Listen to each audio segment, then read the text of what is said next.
Okay, people, what you've all been telling me to review constantly. Let's get on with it, shall we? The review of the Mortal Kombat Aftermath story, the pros and cons.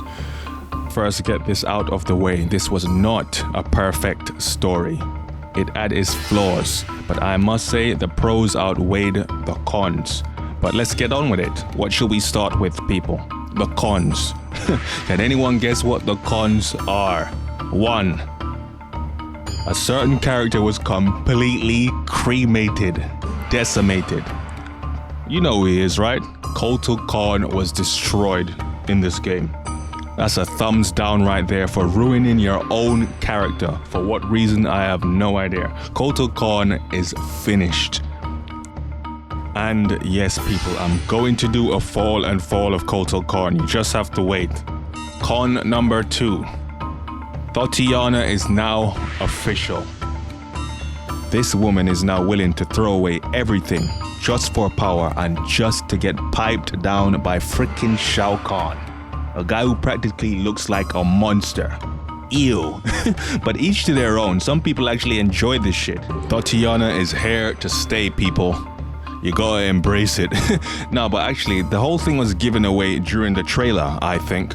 When you saw Kitana saying mother or could you, that was a dead giveaway right there. And of course, Liu Kang walking back in on Shang Tsung, another giveaway right there. I think the last trailer showed a bit too much.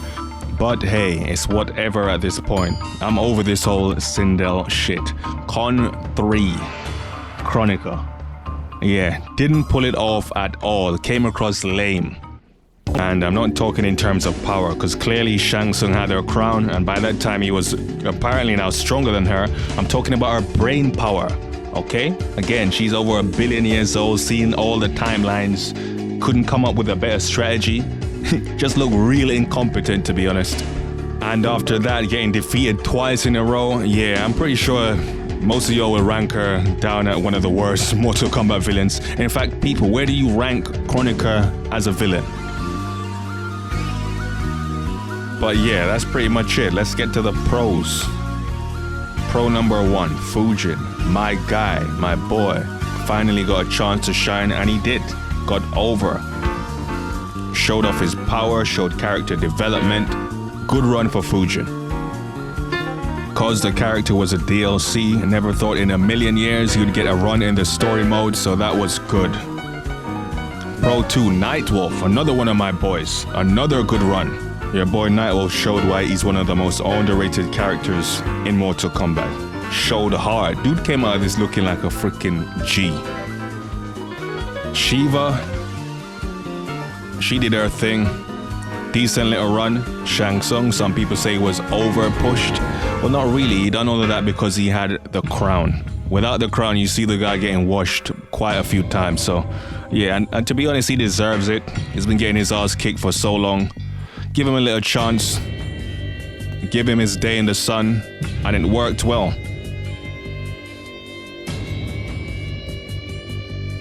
Presentation-wise, visuals were on point. The game looks great. Good fight scenes, and as a guy who loves his little old martial art flicks, I enjoyed these fight scenes. They went in. Good voice acting. No Ronda Rousey, some might say that's a plus. But yeah, overall presentation was on point. The power scaling.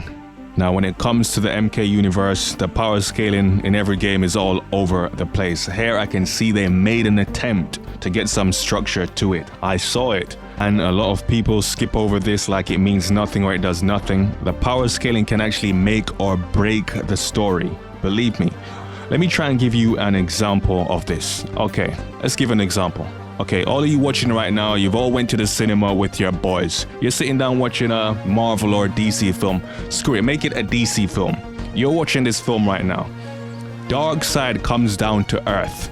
And you and your boys get up and say, oh shit, now we're ready for a big fight. Then Catwoman walks up to Darkseid and bitch slaps him. And he's dead. What are you going to do? Let me have a guess. You're probably going to laugh your ass off, get up, go over to the counter and get back your money, walk out of the cinema and say complete bullshit. People, the power structure of a story matters. Okay? Villains matter, good guys matter. If everyone's on an equal footing, then it makes no sense. Bosses are bosses for a reason. So when you defeat them, it means something, okay? So when you have random characters defeating characters that are way more stronger than them, it ruins the freaking story, okay? It's not hard to figure out. And in here, at least they tried to amend this. Here's some examples. Right, these guys are gonna go and fight Cetrion. They make it clear in the game that she is stronger than all three of them. That's what I want to see. Establish who's stronger and establish who's at what level and stick to it. Stay consistent, then you have a good story. When they eventually caught up to Cetrion, it took all of them to defeat her. Okay, she's an elder god. You need to treat the elder god like an elder god. All of them attacked her and eventually defeated her. And now this fight is automatically better than the last fight that you had in MK11. Just by booking the fight correctly. That's it, make it make sense. And I've been saying this from day one. You can go back and watch any of my old videos, like my Mortal Kombat fix videos or Shinnok's ending fix. Use a team to take out the villains if the villains are strong. That way the team looks strong and the villain doesn't look bad because he was defeated by a team. Okay, this is what they're doing here. When Geras was attacking these three, they teamed up on him. That makes Geras look strong and make them look strong as a team. That's how you take out a big bad villain. Come on. Another example, when Chronica approached, they all attacked her, and that's what you need to do. She's a freaking titan, okay? There's supposed to be a different level between the fighters. She's supposed to be a threat.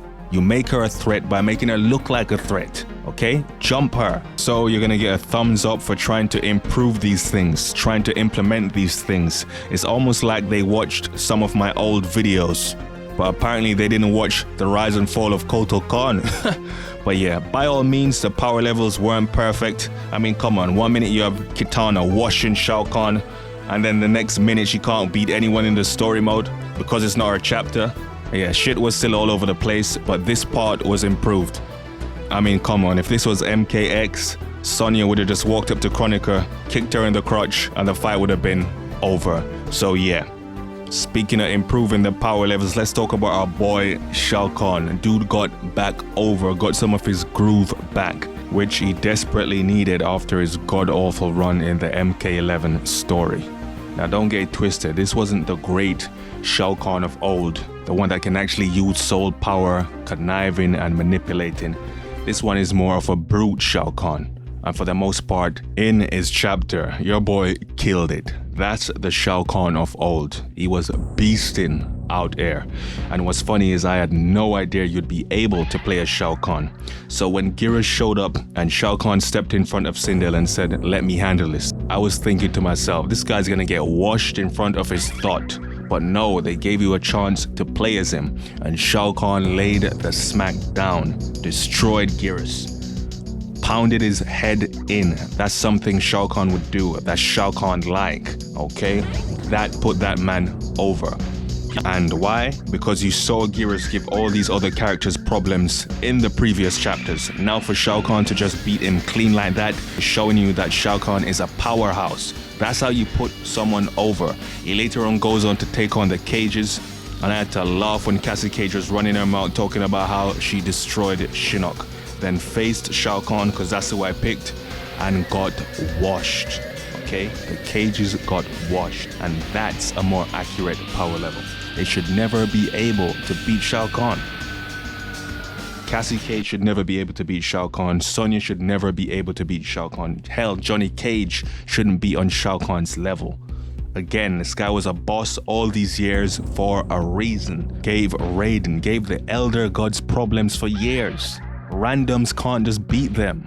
Okay, so this was a more accurate display of Shao Kahn. And you get a howler right here. Johnny Cage sees the two most important women in his life get washed right in front of his face, gets angry and triggers, wait for it, nothing.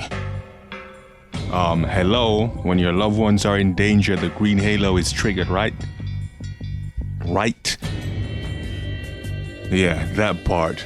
Simply going to show you that without this green halo bullshit, none of these characters would have defeated Shinnok.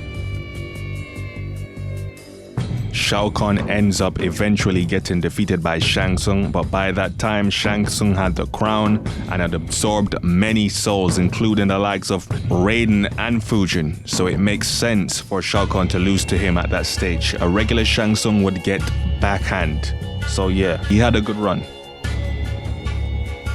Kung Lao and Liu Kang jobbing out. It kind of sucks, but here's the thing. You played as them in the last game. They had their chapters. We're always asking for the villains to have their chapters, so I guess it's just fair play. You have to deal with it.